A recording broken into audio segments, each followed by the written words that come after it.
welcome to Daily Debrief from People's Dispatch. I'm Pragya, and today we talk about the United States detecting its first polio case in decades, student loan waivers in the United States, and India returning to FIFA.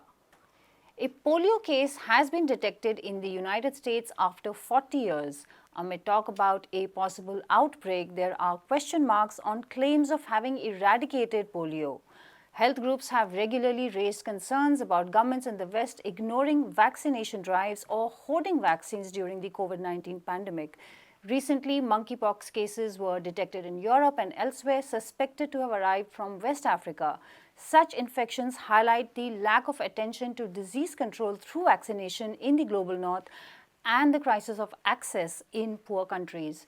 We talked to Gargya from People's Health Movement about the situation. Hi Gargya, good to have you here. Gargya, can you begin by trying to tell us one case in New York, other cases in other Western cities? Is this something like an outbreak of polio? So, there is we are in a very peculiar situation that in New York and in United States, there haven't been any polio cases from many decades. It's actually significant because and has caught the attention of the Western media because in the past few months, there have been circulating viruses in the sewerage systems of New York, London, and Jerusalem. And following up on this, when they were looking for cases, they realized that there's also a case of paralysis in New York, which was because of polio. So that's when it kind of also created a panic in media and also circles in the United States that there is a polio case. And this is after so many decades. So, and that too in the West. And that's actually caught the attention because as you already know, anything that happens in Asia and Africa doesn't really is not really a health problem until and unless it hits London or New York. We have seen this with monkeypox, and we are also seeing it with polio again. But this is a case that has actually happened in a county where it looks like the vaccination rates are quite low. So that's also one of the reasons. And one of the reasons that the person seems to have got affected with polio. There is a necessity to understand that vaccines are a method of science and public health that need to be used. And given the scientific uses, they are very much necessary. And it looks like these issues have come up in the COVID pandemic also, and they're coming back again to haunt the US. Right, but it was also assumed that polio itself has been eradicated, especially in some of these countries where we're seeing the cases now. So what explains this? So the issue about polio is not just a matter of medical magic bullets of giving vaccines. It's got a lot to do with sanitation and basic living standards of people. And unfortunately, polio has been, and the polio eradication advancements has been affected due to conflict in many countries. And one of the most important cases is Afghanistan, where you still have something known as the wild polio virus, both Pakistan as well as Afghanistan. And there are serious connections with conflicts and the collapse of, even basic infrastructure in some of the countries. And this has happened in Nigeria, DRC, Congo, Afghanistan, Pakistan, Yemen, Syria. So we are seeing it's a pattern where conflict is also affecting the basic health infrastructure in these countries where they are unable to vaccinate children. And the unfortunate thing is that even the vaccines actually have not reached them as much as necessary.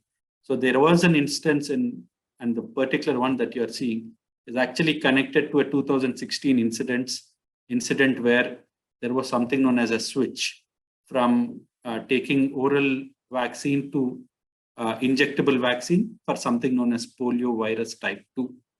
So what happened was all the countries made a switch, but there was no supply of these injections in Africa. And because of that, there were 2 to 3 years where children in these countries, it is estimated that it could be around 100 million children who actually missed dosages, regular outbreaks in many countries in Africa with this same thing known as circulating vaccine-derived polio virus. So, what's happening right now in New York or London is not an isolated case, but it has been happening all through the year in many more countries from Malawi, Mozambique, DRC, Yemen, Syria, and so on. So this is something we have been seeing, and it's kind of was written on the wall.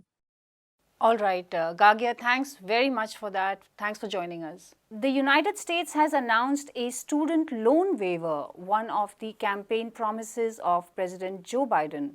The decision, months before the midterm polls, is being discussed for its potential electoral impact. It has predictably divided the Democrats and the Republicans. Let's talk to Anish about this. Hi Anish, good to have you here. Anish, can you talk about first whether this decision will be politically advantageous to the Biden administration? Well, we need to wait and see how much of an advantage it will give the Democrats who are going into the midterm elections later this year. But there is definitely something to gain. And one thing that is quite clear is that Biden, who has always been quite reluctant since the beginning of his campaign for the presidency, the presidential nomination itself during the Democratic primaries, he was quite reluctant to commit to any kind of student loan waivers. This is something that we need to remember. And this also contextualizes the really dire straits that Democrats are in, that a move like this had to be taken. And this shows the kind of desperation that they are in. One of the things that we need to is the fact have the higher chances to win if they commit to more progressive plans like Medicare for all, student loan waivers, debt forgiveness, and so on and so forth. And it is when those Democrats do not commit to, deliver on these promises, or go back on their word, or even they do not commit to it in the beginning, that they are more likely to lose. And this was very evident in the last general election, during the presidential election, when the congressional elections also happened. You had more than 100 Democratic House members who supported the Medicare for All plan proposal, won with significant majorities in all the states. But the ones who did not have the higher likelihood of losing, even in places that were considered to be otherwise relatively safe, if not entirely safe. So this is something that the progressive sections of the Democratic Party have been talking about, have been pushing the establishment Democrats to commit to, and this is something that they delivered eventually. Now, the thing is that the plan is quite limited. It talks about the debt waiver, debt forgiveness of about $10,000, and to a certain number of income groups. And it will not really affect the overall plan, the overall debt crisis that actually exists, the student debt crisis that exists in the United States, where it's something quite close to $1.7 trillion.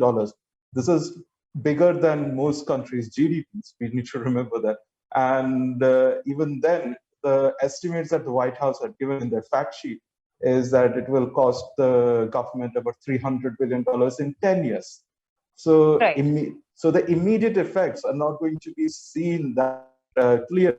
There is also the fact that Black and other racial minorities, the more underprivileged national minorities in the United States, are likely to have higher debts, student debts in the country. And so this, how will they respond to this debt waiver plan remains to be seen. Definitely there is going to be some impact because there is some level of delivery that is happening. And it also shows that the Biden administration can deliver if it really wants to. It's just that it is not committing to some of its own poll promises that it made during the campaigns. Even when you look at the current plan, the income cap that they have put in is something that is new and was not part of the campaign promise. This was something completely new, and it also shows how limited and desperate the whole measure comes across. Now, how they're going to market it is going to be, or advertise it to the voters, is a different thing. They have months to go for it. And we have to really wait and see how it will actually give them any advantage over the Republicans who seem to have the upper hand even right now. Anish, can you also talk about the context in which this has been announced? Why did it feature at all as a campaign time promise? What is the student loan situation? Well, let's begin with how Biden began his campaign for the presidential nomination in the Democratic Party. He actually began by being entirely skeptical of any kind of student debt waivers. Now, from that, this man had gone to the the cap of $10,000 debt waiver for students across the board. And that came only because there were two other candidates who were promising much better student debt forgiveness plans. One is Sanders, who promised something like $50,000 debt waivers for students across the board with very little conditions. I mean, he was talking about conditionalities, but it wasn't very clear if there were going to be any. And then there was Elizabeth Warren, who also spoke about, who gave a higher cap and something like around $60,000. So these were something that were quite popular with the younger voters at the time, and not just younger voters, but even the millennials of people like us from our generation, many of whom in the United States are still have been working for ages now, more than a decade, and still haven't paid up their student debts, and who actually found this quite an interesting proposal to begin with. It was quite popular, and that is why the campaign promise even came through. This was also because of the push that was happening with the Democratic House candidates. We know about the squad. They also have supported and have campaigned for such student debt waivers.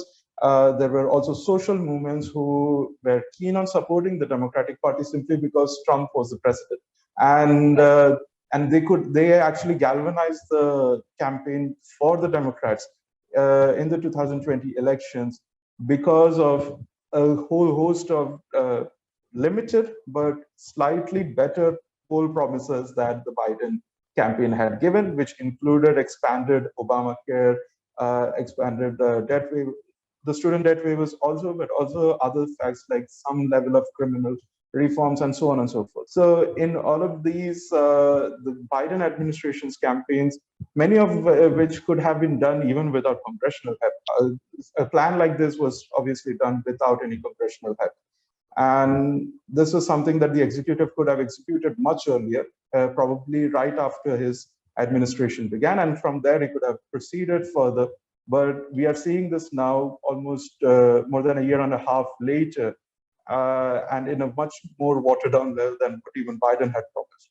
So obviously, there is something, some level, as I said, level of desperation is quite evident.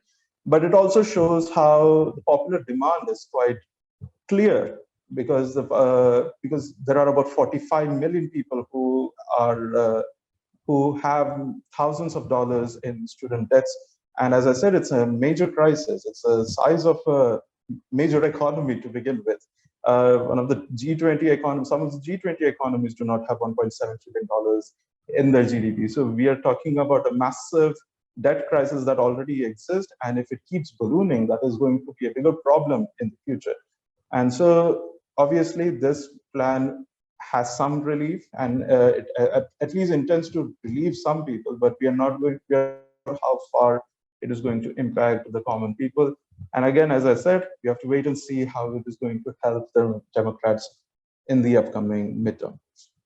All right, Anish, thanks a lot for that update. The FIFA Council has lifted the suspension of the All India Football Federation, the AIFF. India had to revoke a committee of administrators appointed by the Supreme Court for the ban to lift. According to FIFA, no third party can assume control over the AIFF's executive committee. For now, clearing the suspension means India will host the Under-17 Women's World Cup in October. Let's go over to Siddhant from NewsClick to understand what else is in store.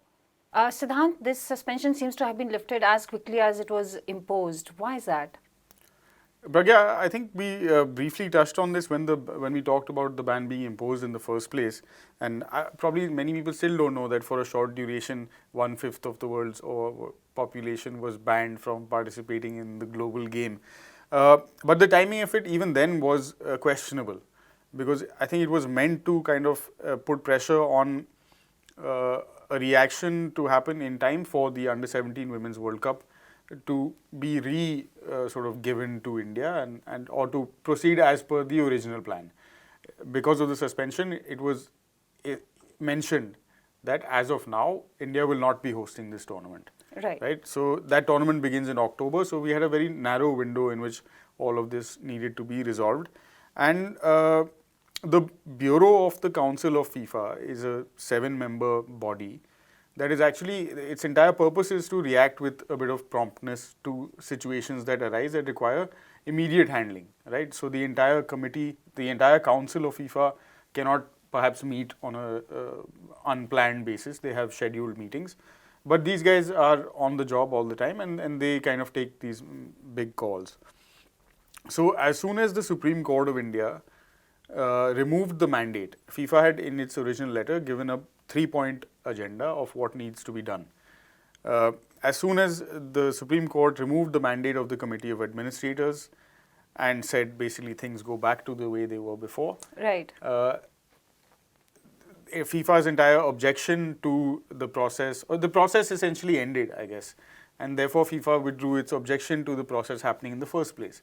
The process was one of questioning how football in India is structured, governed, and who sort of runs it, who owns it, is it a public good, etc., etc., right?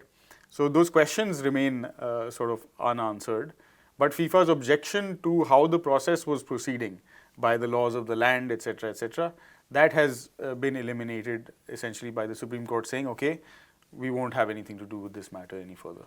Okay, so India is back to playing the games. Yeah. But what happens to the goals and the targets of the committee set up by the Supreme Court? What happens to those fundamental, questions? Right. So I suppose the optimistic answer to that question is there will be an election and someone will be elected to hold the post of President of the All India Football Federation along with other office bearers.